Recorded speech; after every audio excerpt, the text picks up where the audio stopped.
சக்ராத் மௌத்துக்கு சக்ராத் என்பது நிச்சயமாக உண்டு என்பதாக சொல்லுகின்றார்கள்.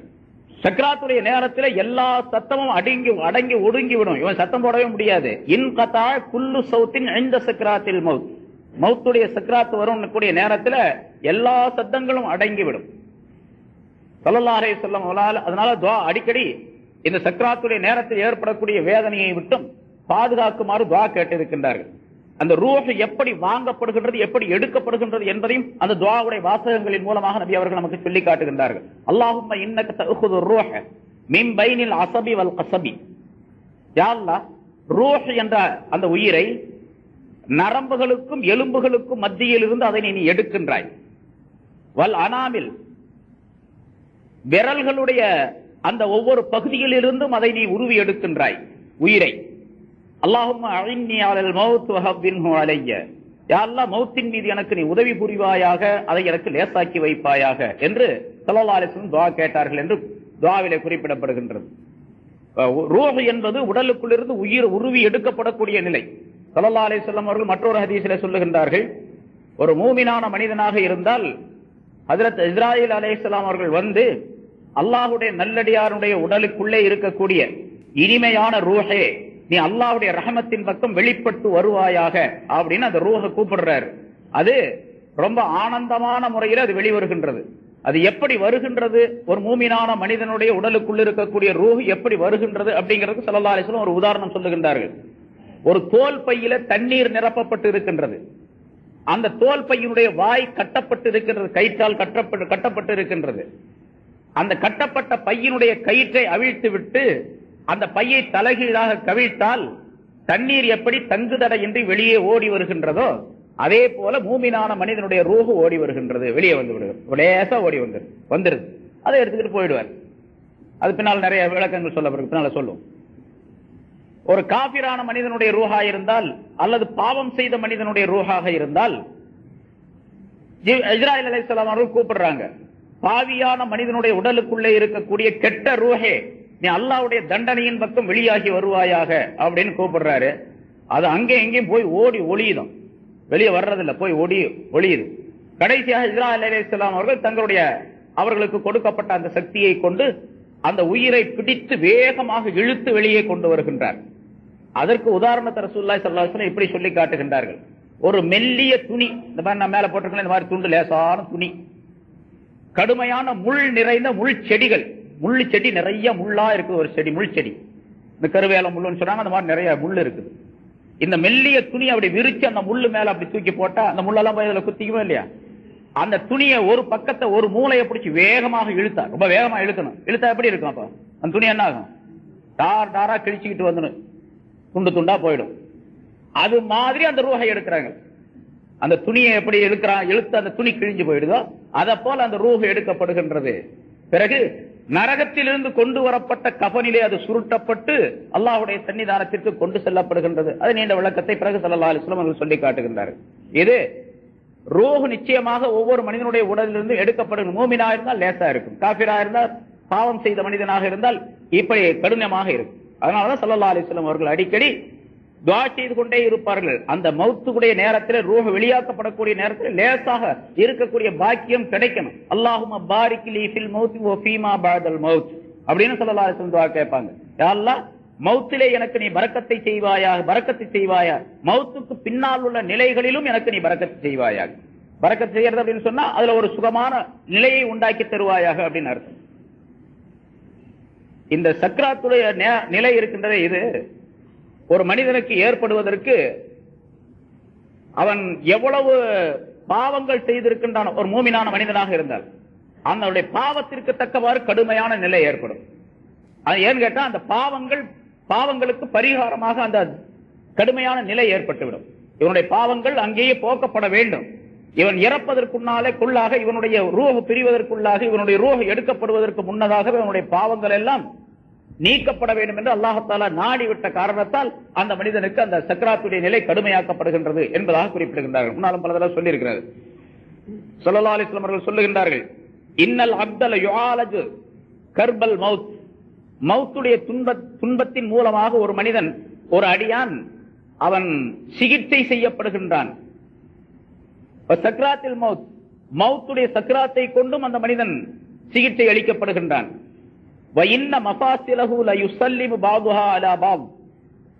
உயிர் பிரியக்கூடிய தருணத்திலே, உயிர் எடுக்கப்படக்கூடிய தருணத்திலே மனிதனில் இருக்கக்கூடிய ஒவ்வொரு இணைப்பும், எலும்புகளுடைய இணைப்பு, ஒவ்வொரு ஜாயின்ட்ஸ் இருக்கு இல்லையா, எலும்புகள் இணைப்பு இருக்கு, அந்த இணைப்புகள் அனைத்தும் ஒன்றுக்கொன்று சலாம் சொல்லிக் கொள்ளுகின்றன. ஒரு எலும்பு, ஒரு மூட்டு இன்னொரு மூட்டிடத்தில், ஒரு இணைப்பு மற்றொரு இணைப்பு, ஒரு ஜாயிண்ட் மற்றொரு ஜாயிண்ட் இடத்தில் சலாம் சொல்லுகின்றது. ஸல்லல்லாஹு அலைஹி வஸல்லம் எப்படி சொல்றதுன்னா, தகூல் அலைக்க சலாம், உனக்கு சலாம் உண்டாவதாக.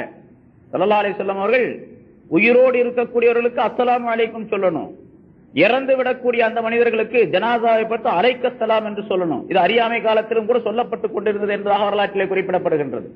அதை ஸல்லல்லாஹு அலைஹி வஸல்லம் இந்த ஹதீஸிலே சொல்லி தருகின்றார்கள். அந்த உறுப்பு, அந்த ஜாயிண்ட், ஒரு ஜாயிண்ட் மற்றொரு ஜாயிண்ட் இடத்திலே, ஒரு இணைப்பு மற்றொரு இணைப்பிடத்திலே சொல்லுகின்றது அலைக்க சலாம், உனக்கு சலாம் உண்டாவதாக.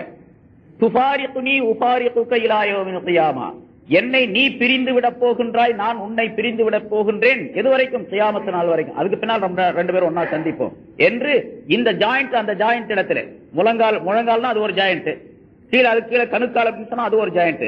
இப்போ முழங்கால் என்ன பண்ணும்? கணுக்கால் இடத்துல சொல்லும், இந்த மாதிரி உன்னை விட்டு நான் பிரிய போறேன், என்னை விட்டு நீ பிரிய போற, கியாமத் நாள் வரைக்கும் நம்ம ரெண்டு பேரும் பிரிஞ்சிருப்போம், கியாமத் நாள் வரும்போது ரெண்டு பேரும் ஒன்னா சேருவோம் அப்படின்னு சொல்லி. அதாவது இந்த ரூஹ் வேறொரு உடலிலே செலுத்தப்படும் இல்லையா, நம்மள மாதிரி இன்னொரு உடல் தயார் செய்யப்பட்ட அந்த உடல்ல இருக்கும் பின்னால.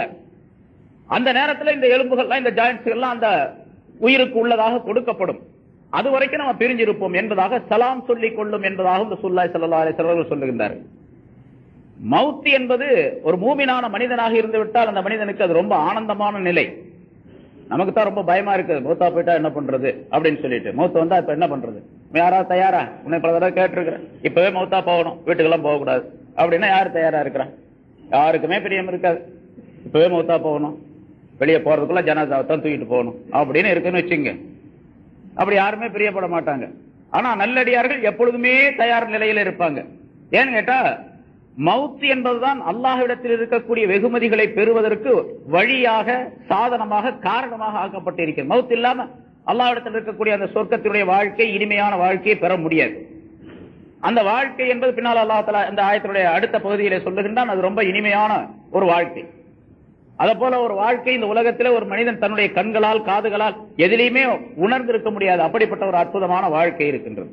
அதை பெறுவதற்கு மவுத்து தான் இடைநிலையாக இருந்து கொண்டு இருக்கிறது. அதனால ஸல்லல்லாஹு அலைஹி வஸல்லம் அவர்கள் சொல்லுகின்றார்கள், இன்னல் மௌத்த ஜஸ்ருன், மவுத் என்பது ஒரு பாலம், ஒரு பிரிட்ஜ். யூசிலுல் ஹபீப இலல் ஹபீப், நேசனை நேசனோடு சேர்த்து வைக்கும் பாலம் அது. அந்த பாலத்தின் வழியா போனா தான் போய் நேசனை அடையலாம், நம்முடைய நண்பனை போய் சேரலாம், அதாவது அல்லாஹ் தஆலாவை போய் சேரலாம். மவுத்தை கொண்டுதான் அல்லாஹ்விடத்தில் இருக்கக்கூடிய பெரிய வெகுமதி கிடைக்க பெறக்கூடிய நிலை அந்த மனிதனுக்கு ஏற்படும். அதனால மவுத் என்பதை மூமினான மனிதராக இருந்தால் நிச்சயமாக விரும்புவார். அல்லது பாவங்கள் செய்து விட்டாலும் கூட பாவங்களுக்கு பரிகாரம் தேடி தௌபா செய்து தன்னை சுத்தப்படுத்தி தயார் நிலையில் இருக்கக்கூடிய மனிதருக்கு எந்த விதமான பிரச்சனையும் இல்லை. மற்றவங்க தான் பயப்படணும், மூமினாக இருந்தால் பயப்பட வேண்டிய அவசியமே இல்லை. ஸல்லல்லாஹு அலைஹி வஸல்லம் மற்றொரு ஹதீஸ்ல சொல்றாங்க, இஸ்னானி யக்ரஹுமா இப்னு ஆதம், ரெண்டு விஷயங்களை ஆதமுடைய மகன் வெறுக்கிறான், மனுஷன் வெறுக்கிறான். ரெண்டு விஷயங்களை, யக்ரஹுல் மௌத்த, மௌத்த வெறுக்கிறான் மனுஷன். வல் மௌத்து கைருல் லில் மூமின் மினல் ஃபித்னா, ஆனா மவுத் என்பது மூமினுக்கு அதுதான் நல்லது. இந்த உலகத்தில் உள்ள ஃபித்னாவை விட, உலகத்தில் இருக்கக்கூடிய ஃபித்னாவை விட மவுத்து வர்றதுதான் நல்லது. அதனால எல்லாருமே மௌத்தா போயிடும் அப்படின்னு கேட்க கூடாது. யா அல்லாஹ் என்னை சீக்கிரமா மௌத்தாக்கிற, அந்த காணிக்கை கிடைக்கிறதுக்காக வேண்டி அப்படின்லாம் கேட்க கூடாது. அதுக்கும் ஸல்லல்லாஹு அலைஹி வஸல்லம் வழிமுறையை சொல்லி தந்திருக்கிறாங்க. சிரமம் ஏற்பட்டுச்சு, கஷ்டம் ஏற்பட்டுச்சு, யா அல்லாஹ் இந்த உலகத்துல என்ன வச்சிருக்காதே, இவ்வளவு கஷ்டமா இருக்க, என் பொண்டாட்டி என்ன இவ்வளவு தொந்தரவு செய்யறாளே, என் பிள்ளைகளா அப்படி கஷ்டப்படுத்துறாங்களே, எனக்கு காசு கிடைக்க மாட்டேங்குதா, வியாபாரம் சரியில்லையே, எனக்கு சீக்கிரம் மௌத்தாக்கி அப்படின்லாம் கேட்க கூடாது. அப்படி கேட்கணும் அப்படின்னு யாருக்காவது விருப்பம் இருந்துச்சுன்னு சொன்னா, உலகத்துல கஷ்டமா இருக்கிறது, வீட்டுல கஷ்டம், நாட்டுல கஷ்டம், எப்படி எல்லாத்தையும் கஷ்டமா இருக்குது, ரொம்ப சிரமப்பட்டு இருக்கிறாரு அப்படின்னு சொன்னா, அப்படி கேட்கறதா இருந்தா இப்படி கேளுங்க, யா அல்லாஹ் நான் வாழ்வது, நான் உயிரோடு இருப்பது நன்மை என்பதாக நீ நினைத்திருந்தால், நீ விளங்கி இருந்தால் என்னை உயிரோடு வாழச் செய்வாயாக. நான் இறந்து விடுவதுதான் நல்லது என்று நீ நினைத்தால் என்னை மௌத்தாக்கி விடுவாயாக. இந்த உலகத்துடைய குழப்பங்களில் அகப்படாமல் என்னை நீ மௌத்தாக்கி விடுவாயாக அப்படின்னு ஸல்லல்லாஹு அலைஹி வஸல்லம் கேட்க சொல்றாங்க. அப்படி கேட்டுக்கலாம். அது அல்லாஹ்வுடைய விருப்பத்துல விட்டுறது இல்ல. என்ன மௌத்தாக்குறது நல்லதுன்னா நீ மௌத்தாக்கு, உயிரோட வைக்கிறதுனா உயிரோட வை என்று அல்லாஹ்விடத்துல ஒப்படைச்சிடுறது, அதை செய்யலாம். மனிதன் பொதுவாகவே மௌத்தை வெறுக்கக்கூடிய நிலை இருக்கின்றது. ஆனா மௌத் என்பது மூமினுக்கு ரொம்ப ஹைரானது ஃபித்னாவை விட. ஃபித்னானா என்ன? உலகத்துல இருக்கிறது எல்லாமே ஃபித்னா தான். காசு நிறைய இருக்குதுங்க, பணம் நிறைய சம்பாதிக்கிறாரு ஒருத்தர், அந்த பணமே ஃபித்னா தான் இருக்கு. நிறைய குழந்தைகள்லாம் இருக்கிறாங்க, ஆம்பளை பிள்ளை பொம்பளை பிள்ளை இல்ல இல்ல எல்லாமே ஆம்பளை பிள்ளைங்களா இருக்குதுன்னு வச்சுங்க, எல்லாமே ஃபித்னா தான். அல்லது அழகான பெஞ்சாதீங்க, நம்ம சொல்றதை தட்டுறதே கிடையாது, அப்படி அந்த மாதிரி ஒரு அற்புதமான மனைவி கிடைச்சிருக்கு, அதுவும் ஃபித்னா தான். அல்லாஹ் தஆலா குர்ஆன்ல சொல்லி தருங்க, இன்னமா அம்வாலுக்கும் வஅவுலாதுக்கும் ஃபித்னா, உங்களுடைய பொருள்களும் உங்களுடைய மக்களும் ஃபித்னா, குழப்பம் உண்டாக்கக்கூடியது உங்களுக்கு. வ இன்ன மின் அஸ்வாஜிக்கும் வஅவுலாதிக்கும் அதுவல்லக்கும் ஃபஹதரூஹும், உங்களுடைய மனைவி உங்களுடைய மக்களில் இருந்தே உங்களுக்கு எதிரிகள் இருக்கிறார்கள், ரொம்ப ஜாக்கிரதையா இருந்துங்க அவங்கள்ட்ட என்று அல்லாஹ் தஆலா சொல்லுகின்றான். மனைவி மக்கள்லயே எதிரி இருக்கிறாங்க, அவங்க தான் எதிரி, உங்களுக்கு முதல் எதிரி. வீட்டுக்குள்ளதான் முதல் எதிரி, அப்புறம் இரண்டாவது வெளியே எதிரி. அதனால ரொம்ப ஜாக்கிரதை, ஃபஹதரூஹும், அவர்களை ஜாக்கிரதையாக அவரிடத்தில் இருந்து கொள்ளுங்கள் என்று அல்லாஹ் தஆலா எச்சரிக்கை செய்கின்றார். ஆக மவுத் என்பதை மனிதன் வெறுக்கிறான். ஆனா மவுத் வர்றதா மூமினுக்கு ரொம்ப நல்லது, மூமினா இருந்தா அது நல்லது தானே. சரி, இன்னொன்னு என்ன, ரெண்ட வெறுக்கிறான்னு சொன்னாங்கல்ல, வயக்ரஹு கில்லத்தல் மால், பொருள் குறைவாக இருப்பதை வெறுக்கிறான். என்ன வருமானமே இல்ல, ஒரு நாளைக்கு 20 ரூபா தான் 50 ரூபா தான் சம்பாதிக்கணும், ஏதோ அரை குறையா கஞ்சி குடிச்சிட்டு இருக்கிற அப்படின்னு சொல்லி சொல்றான். ரொம்ப குறைவான காசு தான் கிடைக்குது அப்படின்னு சொல்லி மனுஷன் பொருள் குறைவாக இருப்பதை மனிதன் வெறுக்கிறான்.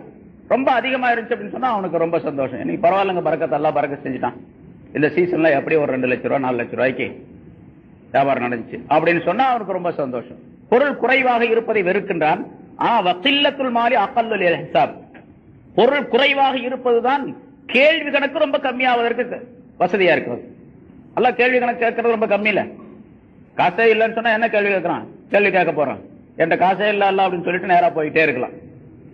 இப்ப நம்ம இதுல இருந்து வெளிநாட்டுல இருந்து வர்றோம், கஸ்டம்ஸ்ல வந்த உடனே ஒட்டி ஒண்ணுமே கொண்டு வரல, ஒரே ஒரு சூட்கேஸ் தான், துணிமணி தான், பழைய துணிமணி மட்டும் தான் உள்ள வச்சிருக்கிறோம். நேரா கிரீன் சேனல்ல அப்படி வந்துடலாம்.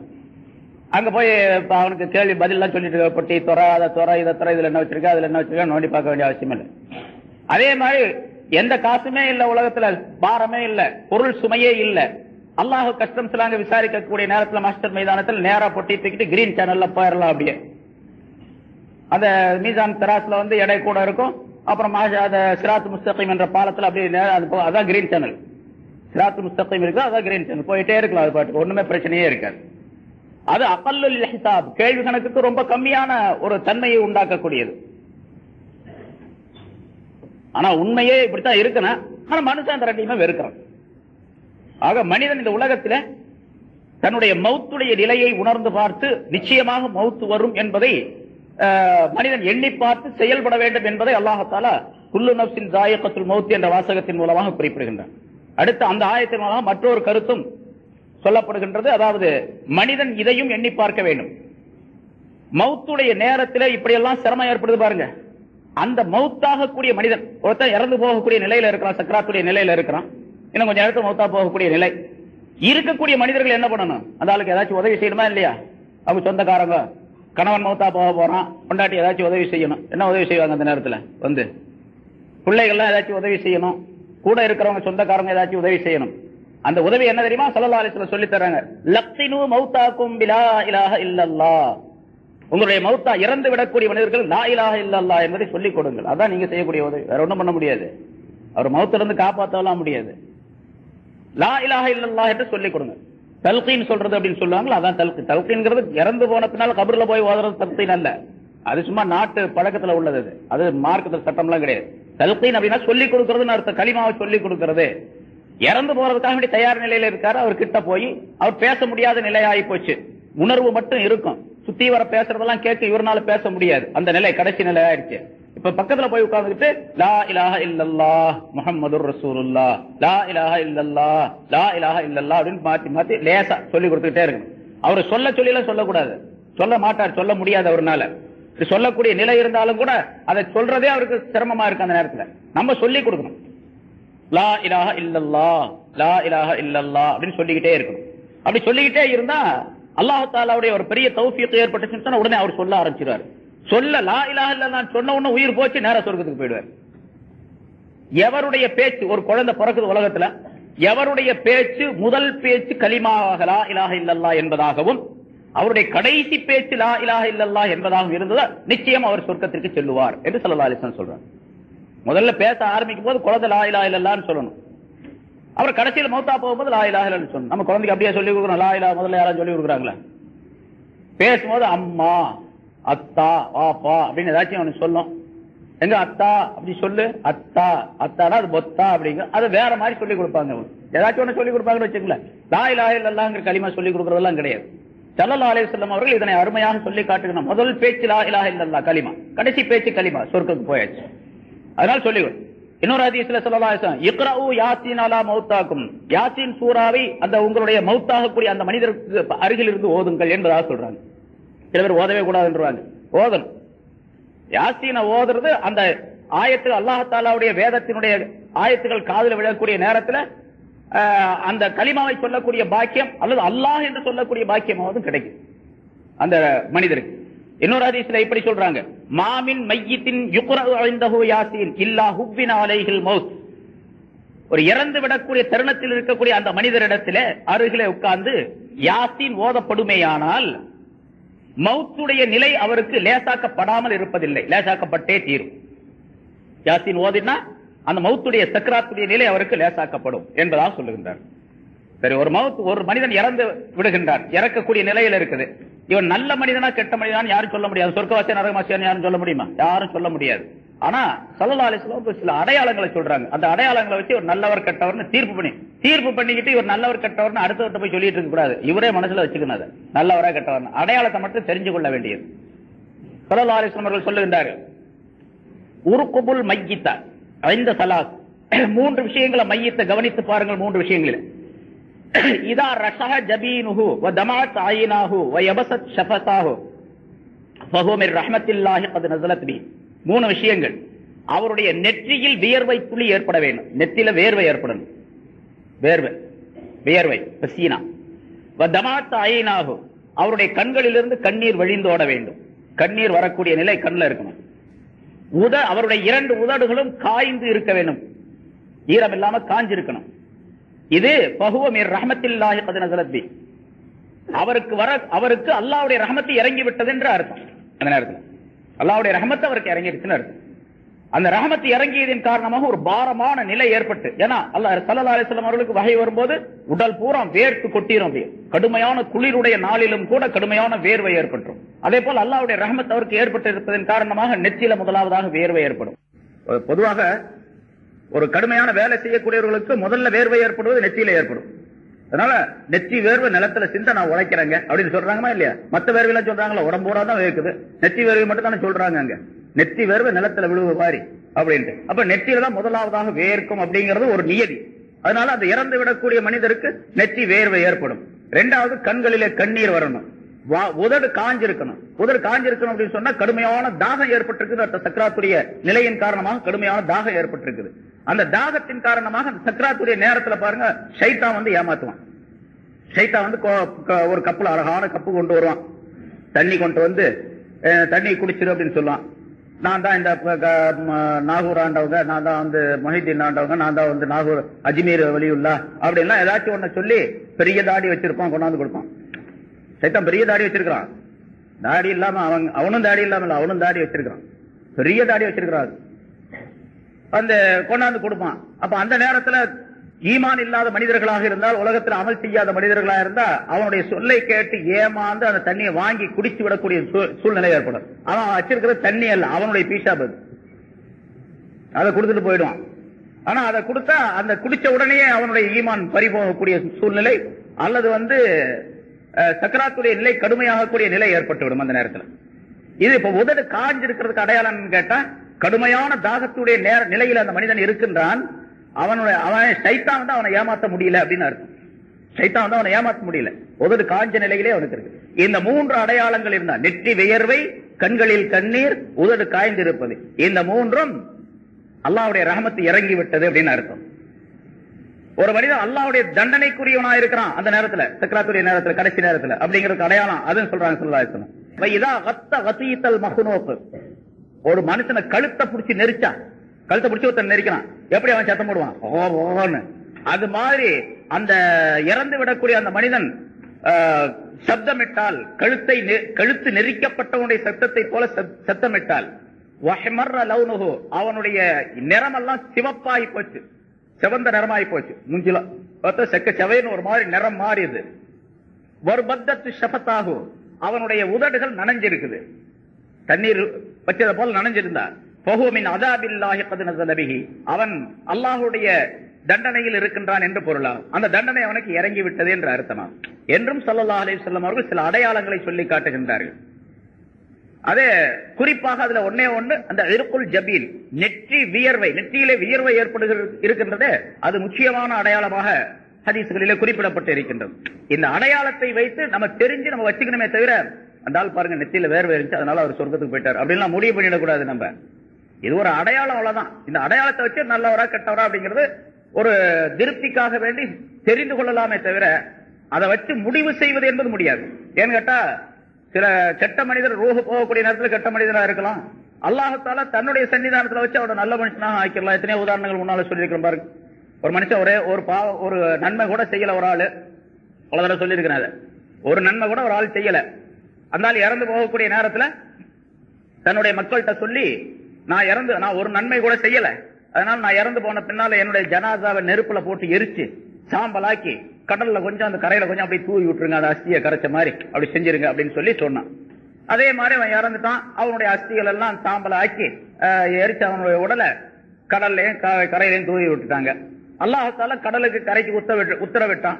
அந்த சாம்பல் துளிகள் மற்ற அந்த பொருள்கள் எல்லாம் ஒன்னாக சேர்க்கப்பட்ட எந்திரி அப்படின்னு சொல்லி அல்லாஹ் சொன்னா, எந்திரிச்சு நின்றா. இருந்தாலும் அல்லாஹ்வுக்கு முடியுமா? முடியாதா? எல்லாம் முடியும் அவனால. அல்லாஹு அலா குல்லி ஷைஇன் கதீர். எல்லாம் எந்திரிச்சு நின்றான். நீ ஏன் இப்படி செஞ்ச அப்படின்னு கேட்டான். இந்த மாதிரி ஏன் எரிக்க சொல்லி சாம்பலாக்க சொன்னேன்னு கேட்டான். யா அல்லாஹ், உன்னை பயந்துட்டேன் நானு அப்படின்னு சொல்லி சொன்னான். என்ன பயந்தியா நீ? ஆமா யா அல்லாஹ், உன்னோட பயம் வந்துருச்சு அதனால. அட இந்த ஆளு என்ன பயந்தான், ஏதாவது சொர்க்கத்துக்கு அனுப்பிடு அப்படின்ட்டான் அல்லாஹ் தஆலா. அதனால கடைசி வரைக்கும் அந்த மாதிரி இருந்துட்டு நம்மளும் அந்த மாதிரி செஞ்சா, அது எல்லாருக்கும் உள்ளது இல்லை, யாராவது ஒரு ஆளுக்கு உள்ளது. யாராவது ஒரு ஆள் அல்லாஹ்வுடைய பெரிய கிஃப்ட் கிடைச்சால இருந்தாலும் அந்த மாதிரி கடைசி நிலையை கொண்டு நாம ஏமாந்துடக்கூடாது. ஸல்லல்லாஹு அலைஹி வஸல்லம் சில அடையாளங்கள் சொல்றாங்க. அந்த அடையாளங்களை வச்சு நாம அந்த மனதில முடிவு கட்டிக்க வேண்டியதை தவிர அதை வச்சு தீர்ப்பு பண்ணுவது என்பது நமக்கு முடியாது. அல்லாஹ் தஆலா மனிதனை இந்த மௌத்தை கொண்டு அடக்கி வச்சிருக்கான். இல்லன்னு சொன்னா மௌத்து மட்டும் இல்லன்னு வச்சுங்க, மனுஷன் எல்லாம் ஒவ்வொருத்தரும் அல்லான்னு சொல்லிடுவான். மௌத்து இருக்கும்போதே அல்லான்னு சொல்றாங்க உலகத்துல. ஆனா ரப்புக்குமுல் அலா, தான் பெரிய அல்லான்னு சொன்னான். நீங்க சொல்லக்கூடிய அல்லாஹ் சின்னவன், நான் தான் பெரிய அல்லாஹ் அப்படின்னு சொல்லிட்டு ஃபிரௌன் சொன்னதாக அல்லாஹ் தஆலா குர்ஆன்ல சொல்றான். கடவுள் இல்லவே இல்லை, கடவுளே கிடையாது, கடவுளை கற்பித்தவன் காட்டு மிராண்டி அப்படின்னு சொல்லக்கூடியவனும் இருக்கிறான். இது மௌத்து இருக்கக்கூடிய நேரத்தில் மௌத்தே இல்லைன்னு வச்சுங்க, அப்ப என்ன ஆகும்? அதனாலதான் அல்லாஹ்வை புகழும் போது இப்படியும் கூட புகழ்வாங்க சில நேரங்கள்ல. பெரியார்களுடைய அந்த துஆக்கள்ல, அதாவது ஹம்து ஸலவாத்துல வரும் பொழுது, அல்ஹம்துலில்லாஹில்லதி கஹர இபாதஹு பில் மௌத், தன்னுடைய அடியார்களை மௌத்தை கொண்டு அடக்கி ஆளுகின்றானே அப்படிப்பட்ட அல்லாஹ்வுக்கே எல்லா புகழும். மௌத்தை கொண்டு அவனை அடக்கி வச்சிருக்கான் மனுஷனை. இல்லன்னு சொன்னா எல்லாம் பிச்சுக்கிட்டு போயிடுவாங்க. சரி, இப்ப இந்த மௌத்து வருவதற்கு முன்னதாக, மௌத்துடைய அந்த சுவை நமக்கு ஏற்படுவதற்கு முன்னதாக மௌத்துக்கு தயார் நிலையில் மனிதன் ஆகிக் கொள்ள வேண்டும் என்பதையும் அல்லாஹ் தஆலா இந்த ஆயத்தின் மூலமாக சுட்டி காட்டுகின்றான். போன வாரம் ஒரு விஷயம், ஒரு ஹதீஸ் சொல்லப்பட்ட ஸல்லல்லாஹு அலைஹி வஸல்லம் சொல்றாங்க, அன்னாசு நியாம், மனிதர்கள் அனைவரும் தூங்கிக் கொண்டிருக்கின்றார்கள். இதா மாத்து இன்தபஹு, அவர்கள் மௌத்தாகிவிட்டால் விழித்துக் கொள்ளுவார்கள். அப்ப நம்ம எப்படி வழங்குறதுக்கு நேரம் பார்த்தோம் பாருங்க. மனிதர்கள் நம்மெல்லாம் இப்ப முழிச்சுக்கிட்டு இருக்கிறோம், மௌத்தா போனா தூங்கிடுவோம் அப்படின்னு நம்ம வழங்குறோம். ஸல்லல்லாஹு அலைஹி வஸல்லம் சொல்றாங்க, இப்பதான் நீங்க தூங்கிட்டு இருக்கிறீங்க, மௌத்தா போனா தான் விழித்துக் கொள்வீர்கள் அப்படின்னு சொல்றாங்க ஸல்லல்லாஹு அலைஹி வஸல்லம். அதனால அந்த மௌத்து வரக்கூடிய நேரத்தை விழித்துக் கொள்வீர்கள் என்ன அர்த்தம்? ஆஹா, நம்ம ஏமாந்து போயிட்டோமே அப்படின்னு அப்பதான் கவலை வரும். உலகத்துல ஏமாந்து போயிட்டோமே, இது இவ்வளவு நாள் வரைக்கும் சரியான ஒழுங்கான வேலைகளை செய்யலையே, எந்த வேலை செய்யணுமோ அந்த வேலையை விட்டுப்பட்டு வேற வேலையில ஈடுபட்டு இருந்தோம் என்று அப்பதான் நினைப்பு வரும். அதான் விழித்துக் கொள்வீர்கள் அப்படின்னு ஸல்லல்லாஹு அலைஹி வஸல்லம் சொல்றாங்க. அதனால ஹாசிபு நுஃபூசக்கும் கப்ல அன் துஹாசபு மூத்து கப்ல அன் தமூத்து, நீங்கள் இறந்து விடுவதற்கு முன்னதாகவே இறந்து விடுங்கள் அப்படிங்கிறாங்க. ஒரு நாளைக்கு நிச்சயமா இறந்து போவீங்களா? அதுக்கு முன்னாலே இறந்து போங்க அப்படின்னா என்ன அர்த்தம்? இப்பவே மூத்தா போவீங்க அர்த்தம்? இறந்து போய்விட்டால் என்ன நடக்குமோ அதற்காக வேண்டி தயார் செய்து கொள்ளுங்கள் அப்படின்னு அர்த்தம். இறப்புக்கு பின்னால் என்ன ஏற்பட வேண்டுமோ அதற்காக இங்கே தயார் செய்து கொள்ளுங்கள். அதான் நீங்க மௌத்தாகிறத போல இருங்க அப்படின்னு. உலகத்தில் ஒரு மையத்தை போன்று வாழ வேண்டும், மையத்தை போல வாழணும். அது தவக்குளுடைய உச்சகட்டமான நிலை. மையத்தை போன்று ஒரு மனிதன் வாழ்வது என்பது தவக்குளுடைய உச்சகட்டமான நிலை. அல்லாஹ் மீது பரிபூர்ணமான நம்பிக்கை வைத்து அல்லாஹ் செய்வது, அல்லாஹ்விடத்தில் தன்னை முழுமையாக ஒப்படைத்து வாழ்வது இருக்கின்றது, அது மையத்தை போன்று வாழ்வது அப்படிங்கிற ஸல்லல்லாஹு அலைஹி வஸல்லம் அதற்கு விளக்கம் சொல்லி தருகின்றார்கள். ஹஜ்ரத் அபூபக்கர் சித்திக் ரலியல்லாஹு தஆலா அன்ஹு அவர்களை பற்றி சொல்லும் பொழுது ஸல்லல்லாஹு அலைஹி வஸல்லம் இப்படி குறிப்பிடுகின்றார்கள். பூமியிலே நடந்து திரியக்கூடிய ஒரு மையத்தை நீங்கள் பார்க்க வேண்டும் என்று சொன்னால் அபூபக்கரை பார்த்துக் கொள்ளவும். மன் அராத அன்யந்துர மையித்த யம்ஷி ஃபில் அர்த், பூமியிலே நடந்து திரியக்கூடிய ஒரு மையத்தை பார்க்க வேண்டும் என்று எவராவது விரும்பினால் ஃபல்யந்துர் அபூபக்கர், அபூபக்கரை பார்த்துக் கொள்ளவும் என்பதாக ஸல்லல்லாஹு அலைஹி வஸல்லம் சொல்றாங்க. அப்ப அபூபக்கர் சித்திக் ரலியல்லாஹு தஆலா அன்ஹு அவர்கள் நடமாடும் மையத்தாக இந்த உலகத்தில் வாழ்ந்து கொண்டிருந்தார்கள். ஆனா அதனால மையத்தா இருந்தாங்கன்னு சொன்னா ஒரு வேலையும் செய்யாம இருந்தாங்கன்னு அர்த்தமா? எல்லா வேலையும் செஞ்சாங்க, அற்புதமான வேலைகள் செஞ்சாங்க, அற்புதமான அமல்கள் செய்தார்கள். அது போன்று மனிதர் வாழ வேண்டும் என்பதை மூத்து கபலான் தமூத்து என்ற வாசகத்தின் மூலமா ஸல்லல்லாஹு அலைஹி வஸல்லம் சொல்றாங்க. அதே போல கேள்வி கணக்கு கேட்கப்படக்கூடிய ஒரு நாள் வரும். அந்த நாளைக்கு முன்னாலே நம்மை நாமே விசாரணை செய்து கொள்ள வேண்டும். சுய விசாரணை, என்னை நானே விசாரணை செய்து கொள்ள வேண்டும். அதை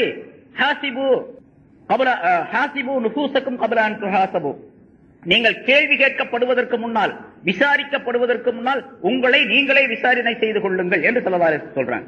நான் இன்னைக்கு என்னென்ன அமல் செய்த முன்னால் பல தடவை சொல்லப்பட்டிருக்குது. ஒரு நாளைக்கு காலையில் நம்ம எந்திரிச்சதுல இருந்து, படுக்கையிலிருந்து எந்திரிச்சது இரவு படுக்கைக்கு தூங்க செல்லக்கூடிய நேரம் வரைக்கும் என்னென்ன செயல்களை செய்யணுமோ அதெல்லாம் ஒரு பேப்பர்ல ஒரு நோட்ல குறிச்சு வச்சுக்கணும். செயல்கள் மட்டுமல்ல, என்னென்ன நினைக்கிறோமோ அதையும் குறிச்சு வச்சுக்கணும். கெட்டது நல்லது நினைப்பெல்லாம் வரும்ல, செய்யறது இல்ல, நினைப்பு மட்டும் வரும், அதையும் குறிச்சு வச்சுக்கணும். கடைசியில படுக்கிற நேரத்துல கணக்கு போட்டு பார்க்கணும், இன்னைக்கு எவ்வளவு நன்மை செஞ்சிருக்கணும், எவ்வளவு தீமை செஞ்சிருக்கணும் அப்படின்னு கணக்கு போட்டு பாருங்க. எல்லா நோட்லயும் நன்மையே இருக்காது, பெரும்பாலும் எல்லா குறிப்பிலையும் பெரும்பாலும் அந்த குறிப்புல தீமைகள் தான் அதிகமா இருக்கு.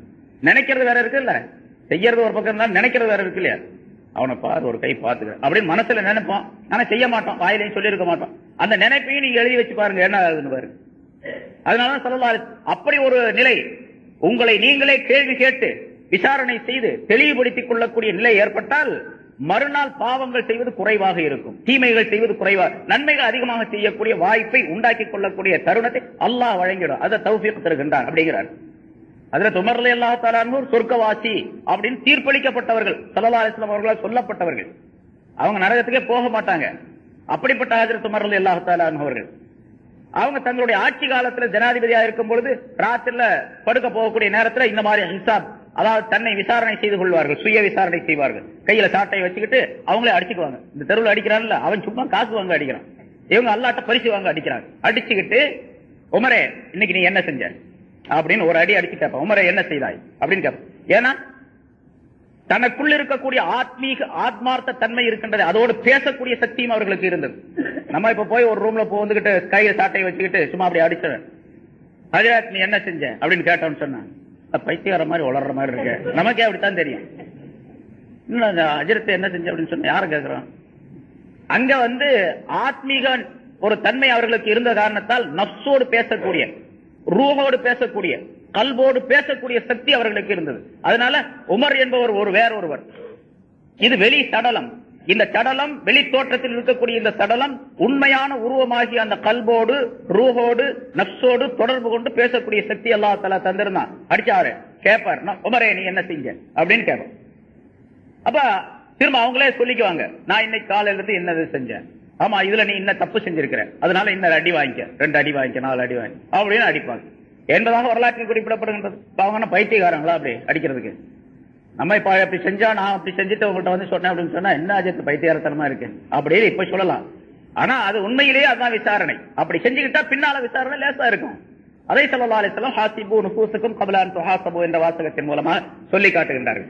ஆக சக்ராத்துடைய நேரத்திலும் அந்த சக்கராத் உடையவருக்கு உதவ வேண்டும். அது மற்றவர்கள் உதவுவது என்பது அவரிடத்தில் லா இலாஹ இல்லல்லாஹ் என்று சொல்லிக் கொடுப்பது, அவருடைய அடையாளங்களை கவனிப்பது, அவரிடத்தில் யாசீன் ஓதுவது, அவருடைய சக்கராத்துடைய அந்த நிலை லேசாகுவதற்காக வேண்டி, லேசான நிலையிலே அவருக்கு மரணம் மௌத் வந்து சேருவதற்காக வேண்டி என்னென்ன உதவிகள் செய்யணும் அதை மற்றவர்கள் செய்யும். சக்ராத் வரைக்கும். இந்த குல்லு நப்சின் ஜாயிகத்துல் மௌத் என்ற இந்த வாசகத்துல இந்த கருத்தை எல்லாம் உலமாக்கள் எழுதுகிறாங்க. தப்சீர்ல இதெல்லாம் எழுதுறதுனால சொல்ல வேண்டியதா இருக்குது. இப்ப இதெல்லாம் இந்த ஆயத்தை வைத்து அந்த ஒரு மௌத்துடைய நிலையில் இருந்து கபருடைய நிலை, அதற்கு பின்னால் உள்ள நிலை வரைக்கும் மனிதன் உணர்ந்து பார்க்க வேண்டும் என்பதை அல்லாஹ் தஆலா இந்த வாசகத்தில் சூசகமாக குறிப்பிடுகின்றான் என்று உலமாக்கள் எழுதி வைத்திருக்கின்றார்கள். ஆகவே சக்ராத்துடைய நிலையை முதலாவதாக கவனிக்க வேண்டும். அதற்கு அடுத்தது சக்ராத்துடைய நேரத்தில் இருக்கக்கூடியவர்கள் இறக்கக்கூடியவருக்கு என்ன செய்ய வேண்டும் என்பதை கவனிக்க வேண்டும். அதற்கு அடுத்ததாக அவர் இறந்து விட்டார், ரூஹ் போய்விட்டால் அவரை குளிப்பாட்டி கஃனிட்டு அவரை மிக விரைவாக சீக்கிரமாக கொண்டு போய் கபர்ல அடக்கிவிட வேண்டும். கபர்ல சீக்கிரமாக கொண்டு போய் அவரை அடக்கிவிட வேண்டும். அப்ப கபர்ல அடக்கக்கூடிய நேரத்தில் அதை சீக்கிரமாக கொண்டு போக வேண்டிய நேரத்தில் என்னென்ன முறைகளை கவனிக்க வேண்டும் என்பது பற்றியும் இந்த ஆயத்திற்கு கீழே விளக்கங்கள் எழுதப்பட்டிருக்கின்றது. அஜ்ஜிலு பிதஃப்னி ஜீஃபத்திக்கும், உங்களிலே இறந்து விட்டவருடைய உடலை அடக்குவதற்கு விரைவு காட்டுங்கள், சீக்கிரமாக கொண்டு போய் அடக்கி விடுங்கள். அஸ்ரிஉ பில் ஜனாஸா, ஜனாஸாவை சீக்கிரமாக கொண்டு போங்கள் என்பதாக சொல்லுகின்றார்கள். ஜனாஸா சீக்கிரமாக கொண்டு போனா ஜனாஸா தூக்கிட்டு போகும்போது ஓடுறது அர்த்தம், அப்படி அர்த்தம் இல்ல. அப்படி சில பேர் அர்த்தம் செய்யறாங்க. அப்படி அல்ல, கொண்டு போகும்போது வேகமா நடந்து போறது அல்லது ஒரு கார்ல வச்சு தூக்கிட்டு போறது, வேகமா ஸ்பீடா தூக்கிட்டு போறது அப்படின்னு அர்த்தம் இல்ல. ஜனாஸா ஏற்பட்டுச்சு அப்படின்னு சொன்னா ரொம்ப நேரம் அதை வச்சிருக்காதீங்க, சீக்கிரமாக அடக்குவதற்குரிய ஏற்பாடுகளை செஞ்சிருங்க அப்படின்னு அர்த்தம். சீக்கிரமா ஏற்பாடு செஞ்சிருங்க. ஏன்னு கேட்டா இந்த கொண்டு போறது, வேகமா கொண்டு போறது ஒண்ணு இருக்குது, சீக்கிரமாக அடக்கம் செய்வது, அதற்குள்ள ஏற்பாடுகளை செய்வது என்பதும் இருக்குது. முதல் நிலை என்னன்னா, இறந்து விட்ட பின்னால எவ்வளவு சீக்கிரமாக அந்த ஜனாசாவை எடுக்க முடியுமோ, அதாவது அதை குளிப்பாட்டி கஃனிட்டு கபருக்கு கொண்டு செல்ல முடியுமோ அந்த அளவுக்கு சீக்கிரமாக கொண்டு போயிடும். ஜனாசா ஏற்பட்டுச்சுன்னா பெரும்பாலும் வந்து அவர் வரட்டும் இவர் வரட்டும் அப்படின்னு பார்த்துட்டு இருக்க வேண்டிய அவசியமே கிடையாது. மார்க்கத்தில் அதுக்கு அனுமதியும் கிடையாது. யார் வந்தாலும் என்ன ஆக போறது இல்ல. இப்ப ஊர்ல இருந்து இவருடைய மகன் வரட்டும், அண்ணன் வரட்டும், தம்பி வரட்டும், மாமா வரட்டும், மச்சா வரட்டும் காத்துக்கிட்டு இருப்பாங்க. இன்னைக்கு சாயந்தரம் மௌத்தான ஜனாசா நாளைக்கு சாயந்தரம் அடக்கிறது ஒரு நாள். அந்த மச்சான் ஊர்ல இருந்து வர்றாரு, அவர் வந்து என்ன ஒரு உயிரா கொடுத்துட போறாரு.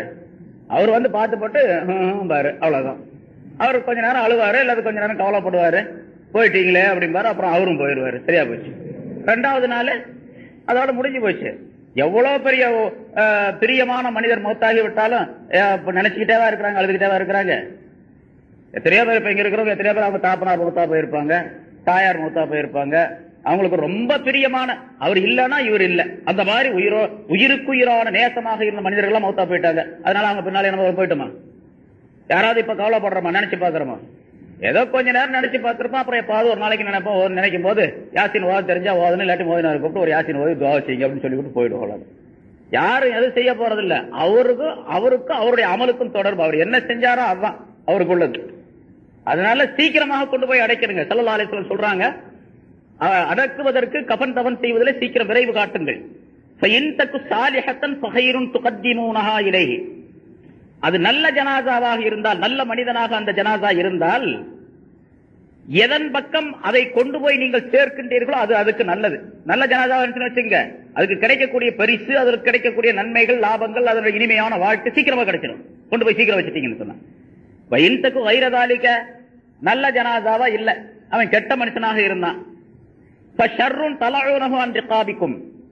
அது ஒரு தீமையான ஜனாசா, அதனால உங்க தோல்ல தூக்கி வச்சுக்கிட்டு எவ்வளவு நேரம் தான் சுமந்துட்டு இருப்பீங்க, கொண்டு போய் சீக்கிரம் போட்டுருங்க அதையும் அப்படிங்கிறாங்க. நல்ல ஜனாசா இருந்தா அதையும் சீக்கிரம் கொண்டு போயிருங்க, அது கிடைக்கிற பரிசு சீக்கிரம் கிடைக்கட்டும். கெட்ட ஜனாசா இருந்தா நீங்க அதை போய் சுமந்துட்டு இருக்கீங்க, அதையும் கொண்டு போய் சீக்கிரம் தள்ளிடுங்க அப்படிங்கிறாங்க. அதனால ஜனாசாவை சீக்கிரமாக அடக்குவதற்கு கஃன் தஃன் செய்வதற்குள்ள ஏற்பாடுகள் செய்ய வேண்டும் என்பதையும் அல்லாஹ் தஆலா இந்த ஆயத்தின் மூலமாக குறிப்பிடுகின்றார் என்று விளக்குகின்றார்கள்.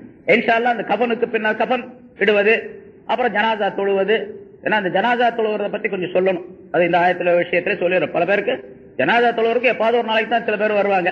மஜ்ஜித் தான் எப்பவுமே தொழு வைக்கிறது. மற்றவங்க எல்லாம் எப்பாவது ஒரு நாளைக்கு தானே வர்றாங்க. வரும்போது என்ன வருதுன்னு தெரியாது. அவர் அல்லாஹ் அக்பர்னு சொன்னா இவர் அல்லாஹ் அக்பர்னு சொல்லி நின்றுக்குவார் பின்னாலே. ஒரு சில பேருக்கு ஜனாசால 4 தக்பீர் சொல்றாங்களே, அதுக்கு பின்னால ஒவ்வொரு தக்பீருக்கு பின்னால என்ன ஓதணும் அப்படிங்கிறது ரொம்ப பேருக்கு தெரியாது. ஏன்னா எப்பவாவது ஒரு நாளைக்கு தொழுகிறதானே ஜனாசா ஃபர்லு கிஃபாயா, அஸ்ஸலாத்துல் ஜனாசா ஃபர்லு கிஃபாயா, அது சில பேர் தொழுதா போதும் அப்படிங்கிறனால வெளியே சில பேர் நின்றுக்கிறாங்க. எல்லாருமே தொழுகணும்னு அவசியம் இல்லை, கட்டாயம் இல்லைன்னு அர்த்தம். அதுக்கு ஃபர்லு கிஃபாயானா ஒரு சிலர் தொழுதா போதும், அதனால மற்றவங்கள தொழுக கூடாது, வர்றவங்க பாதி பேர் வெளியே நின்றுக்கிறாங்க. அந்த தொழுகை இன்ஷா அல்லாஹ் அந்த ஜனாசாவுடைய தொழுகையை பற்றி, அப்புறம் கபருடைய நிலையை பற்றி, கஃனுடைய நிலையை பற்றி, அதுக்கு பின்னால் கபருடைய விசாரணைகளை பற்றி உள்ள விஷயங்கள் எல்லாம் இந்த ஆயத்தின் மூலம் விளக்கப்படுகின்ற இன்ஷா அல்லாஹ் அடுத்த வாரம் அது சம்பந்தமான விளக்கங்களை பார்ப்போம். இறந்து விட்ட பின்னால், ஒரு மனிதன் இறந்து அவனுடைய உயிர் பிரிந்து விட்ட பின்னால் அந்த ஜனாசாவை காணக்கூடியவர்கள் இதே போன்று நாமும் ஒரு நாள் இறந்து விடுவோம் என்ற உணர்வு உடையவர்களாக ஆக வேண்டும். அதற்காக வேண்டித்தான் அப்படி உணர்வு ஏற்படக்கூடிய நேரத்தில், பல தடவை ஜனாசாக்களை பார்க்கக்கூடிய நேரத்தில், இந்த உலகத்தில் மனிதன் அல்லாஹ் ரசூலுக்கு பயந்து வாழக்கூடிய சூழ்நிலையை உருவாக்கி கொள்ளக்கூடும். அதனால்தான் ஜனாசாக்கள் கலந்து கொள்ள வேண்டும் என்பதாக சொல்லுகின்றார்கள். ஹஜ்ரத் லுக்மான் ஹக்கீம் அலைஹிஸ்ஸலாம் அவர்கள் தங்களுடைய மகனாருக்கு செய்த பல உபதேசங்களிலே ஒன்று, யா புனைய உஹ்துரில் ஜனாயிஸ் வலா தஹதுரில் உருஸ், ஜனாசாக்களுக்கு நீ செல்லுவாயாக, திருமணங்களுக்கு நீ செல்லாதிருப்பாயாக. ஃபஇன்னல் ஜனாயிஸ துதக்கிருக்கல் ஆகிரா, ஜனாசாக்கள் உனக்கு ஆகிரத்தை நினைவூட்டும். வல் உருஸ யுஷ்ஹீகத் துன்யா, திருமணங்கள் இந்த உலகத்தினுடைய இன்பத்தை உனக்கு ஊட்டும் என்பதாக லுக்மான் அலைஹிஸ்ஸலாம் அவர்கள் சொன்னதாக குறிப்பிடப்படுகின்றது. ஜனாசாவிலே கலந்து கொள்ளும் பொழுது ஆகிரத், நாமும் இதே போன்று ஒரு நாள் இறந்து விடுவோம், நம்முடைய நிலைகளை திருத்திக் கொள்ள வேண்டும், நம்முடைய வாழ்க்கையை சரிபடுத்திக் கொள்ள வேண்டும் என்ற எண்ணம் அந்த மனிதருக்கு ஏற்படும். ஆக ஒரு மனிதர் இறந்து விட்ட பின்னால் அவரை காண வேண்டும் என்பதும், ஜனாசாவுடைய தொழுகையிலே கலந்து கொள்ள வேண்டும் என்பதும், அடக்கும் இடம் வரைக்கும் கபர் வரைக்கும் சென்று திரும்ப வேண்டும் என்பதும் ஸல்லல்லாஹு அலைஹி வஸல்லம் அவருடைய சுன்னத்தான் நடைமுறையாகும். முன்னாலும் அந்த விளக்கம் சொல்லப்பட்டு இருக்கின்றது. ஸல்லல்லாஹு அலைஹி வஸல்லம் அவர்கள் சொன்னார்கள், இறந்துவிட்ட ஒரு ஜனாசாவிலே ஒரு மனிதர் கலந்து கொண்டு தொழுகை முடியும் வரைக்கும் அந்த ஜனாசாவோடு இருந்துவிட்டு திரும்பி விடுவாரே ஆனால் அவருக்கு ஒரு கீராத் நன்மை வழங்கப்படுகின்றது. அடக்கும் இடம் வரைக்கும் சென்று அந்த மையத்து அடக்கப்படும் வரைக்கும் இருந்துவிட்டு திரும்பி விடுவாரே ஆனால் அவருக்கு 2 கீராத் நன்மைகள் வழங்கப்படுகின்றன என்று ஸல்லல்லாஹு அலைஹி வஸல்லம் சொன்னாங்க. சஹாபாக்கள் கேட்டாங்க, யா ரசூலல்லாஹ், ஒரு கீராத் என்றால் என்ன என்பதாக கேட்டார்கள். ஒரு கீராத் என்பது ஒரு உஹத் மலையுடைய அளவு என்பதாக ஸல்லல்லாஹு அலைஹி வஸல்லம் சொன்னார்கள். உஹத் மலை ஹஜ்ஜுக்கு போனவங்களுக்கு தெரியும் அது எவ்வளவு பெருசு இருக்குன்னு. அவ்வளவு அளவு நன்மை கிடைக்கும் ஜனாசாவுடன் கலந்து கொள்ளக்கூடிய நேரம். ஏனென்று சொன்னால், மனிதன் அல்லாஹுவை பயந்து இந்த உலகத்தில் வாழ்வதற்கு அது அடிப்படை காரணமாக அமைந்திருக்கின்றது. அதனால் ஜனாசாவில் கலந்து கொள்வது அப்படிங்கிறதுல, ஜனாசாவில் கலந்து கொள்வதுனா ஜனாசாவுடைய அந்த தொழுகையில் கலந்து கொள்ள வேண்டும். முதலாவதாக ஜனாசாவில தொழுகை இருக்கின்றதே, அது ஃபர்லு கிஃபாயா என்பதாக சொல்லப்படும். கட்டாயமாக தொழ வேண்டும். ஆனால் யாராவது ஒரு சிலர் தொழுதால் மற்றவருடைய கடமையும் நீங்கிவிடும். யாருமே தொழுகல, எல்லாரும் குற்றவாளி. ஒருத்தர் இறந்து போயிட்டாரு, யாருமே தொழ வைக்காம கொண்டு போய் அடக்கி போட்டாங்க, எல்லாருமே அந்த ஊர்ல இருக்கக்கூடிய எல்லாருமே குற்றவாளி ஆவார்கள், அந்த பகுதியில் இருக்கக்கூடிய எல்லாரும். அதனால அது ஜனாசா தொழுவது ஃபர்லாக இருக்கின்றது. ஆனா கிஃபாயா, ஒரு சிலர் தொழுதால் அது போதும் என்ற நிலையுடையதா இருக்கின்றது. ஆனா ஜனாசா தொழுகும் பொழுது என்ன ஓதணும் அப்படிங்கிறது ரொம்ப பேருக்கு தெரியாது. இமாம் தக்பீர் சொல்றாரு, ஏன்னா எப்பாவது ஒரு நாளைக்கு தானே தொழுவ வர்றாங்க, அது ஜனாசா தொழுவ வர்றது எப்பாவது ஒரு நாளைக்கு தொழுவ வர்றாங்க. அதனால என்ன ஓதணும் அப்படின்னு ரொம்ப பேருக்கு தெரியாது. சில பேர் இமாம் கையை கட்டுறார், தக்பீர் கட்டுறாரு, அதே மாதிரி கட்டி முடிச்சுட்டு போயிடுவாங்க. 4 தக்பீர் சொல்றாரு, ஒரு 4 தக்பீர் சொல்லிட்டு சலாம் கொடுத்து முடிச்சுட்டு போயிடுவார். ஜனாசாவுடைய தொழுகை இருக்கின்றது, அது அந்த தக்பீர் தான் ஜனாசாவுடைய தொழுகை. அசல்ல அந்த ஜனாசாவுக்கு துஆ செய்வது அப்படிங்கிறது தான். ஜனாசாவுடைய தொழுகை துஆ செய்வதாக இருக்கின்ற காரணத்தினால்தான் ஷரியத்துல தொழுகை முடிந்த பின்னால், தொழுது முடிச்சு சலாம் கொடுத்த பின்னால் அப்புறம் துஆ ஓதணும்னு அவசியம் கிடையாது. ஆனா இங்க பழக்கத்துல என்ன பண்றாங்க, துஆ ஓதுறாங்க. மற்றவங்களுக்கெல்லாம் அது தெரியாது என்ற காரணத்தினால் துஆ ஓதுவது அப்படிங்கிற ஒரு பழக்கத்தை நம்ம நாட்டில், தமிழ்நாட்டில் மட்டும்தான் ஏற்படுத்தி இருக்கிறாங்க. வடநாட்டிலையும் கூட பெரும்பாலும் கிடையாது. மற்ற உலக நாடுகளில் பல இடங்கள்லையும் கிடையாது. ஷரியத்தினுடைய அமைப்பும் அப்படித்தான். ஏன்னா அந்த தொழுகை தான் துஆ, தொழுகை தான் துஆ. அதனாலதான் சில பெரியார்கள் இந்த ஜனாசாவுடைய தொழுகைக்கு நியத்து செய்யும் பொழுது இப்படி எழுதி வைத்திருக்கின்றார்கள். ஜனாசா தொழுகிறேன்னு சொன்னா போதும், அல்லாஹ்வுக்காக வேண்டி இது ஜனாசாவுடைய தொழுகையை தொழுகிறேன். ஜனாசாவுடைய தொழுகை அல்லாஹ்வுக்காக வேண்டி தொழுகிறது அல்லாஹ்வுக்கு தான். ஆனா இந்த ஜனாசாவுக்கு துஆ செய்வதற்காக வேண்டி, அதனால இப்படி சொல்லுவாங்க, இந்த ஜனாசாவுக்கு துஆ செய்தவனாக கிப்லாவை முன்னோக்கி அல்லாஹ்வுக்காக வேண்டி நான் தொழுகிறேன், இமாமை பின்பற்றி அப்படின்னு சொல்லுவாங்க.